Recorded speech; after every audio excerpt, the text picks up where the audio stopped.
ሰላም ቤተሰብ እንዴት ናችሁ? ዛሬ የሽርሽም ወጥ አሰራር ይዤላችሁ መጥቻለሁ።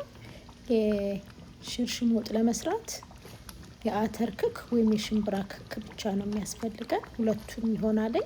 እኔ የአተር ክክ ነው ያለኝ። የአተር ክኩን ለቀም አድርጌ ትንሽ እሳት ላይ ጣድ አድርጌ አመሳ አደርገዋለሁኝ። በደንብ ሞቅ ካለልኝ በኋላ እፈጨዋለሁ። በመፈጭበት ሰዓት በጣም መላም የለበትም። ሸርከት አድርጌ ነው የምፈጨው ማለት ነው። ከዛም ቀይ ሽንኩርት፣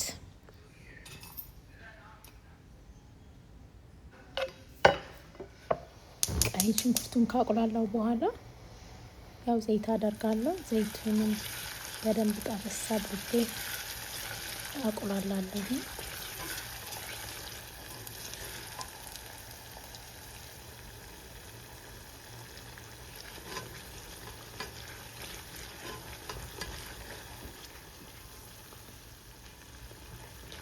በደንብ ጥብስ አድርጌ ካቁላላው በኋላ በርበሬ ጨምራለሁ።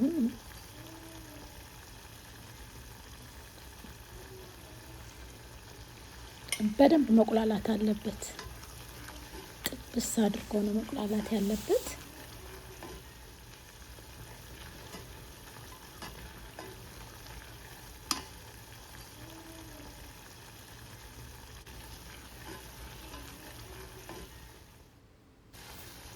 ነጭ ሽንኩርት አደርጋለሁ።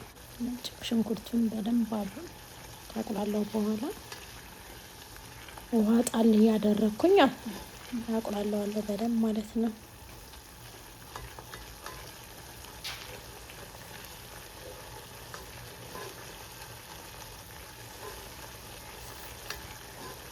ጎንደር አካባቢ የተወለደ ወይም ጎንደር አካባቢ የኖረ ይህንን ወጥ አሰራር የማያውቀው የለም ብዬ አላምንም።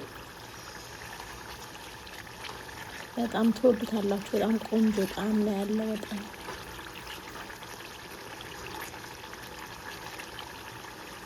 ከዛም በደንብ ካቁላላው በኋላ ሞቅ ያለ ወይም የፈላ ውሃ አደርግበታለሁ።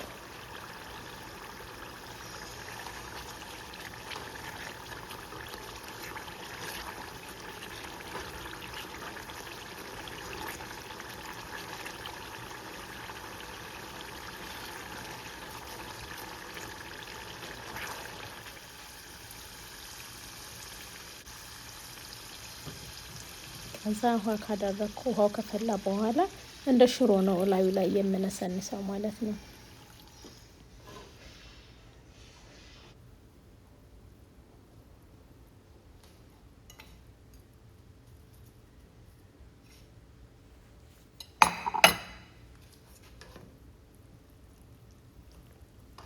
የመጓጎል ባህሪ ስላለው በደንብ አድርጎ ማማሰልና ማዋሃድ፣ ከዛም በደንብ አድርጎ መብሰል አለበት። ካልበሰለ አይጣፍጥም።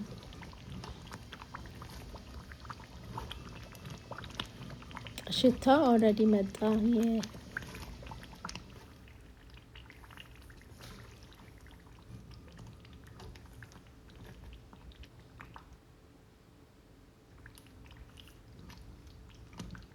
በእውነት ልጅነቴን ነው ያስታወሰኝ።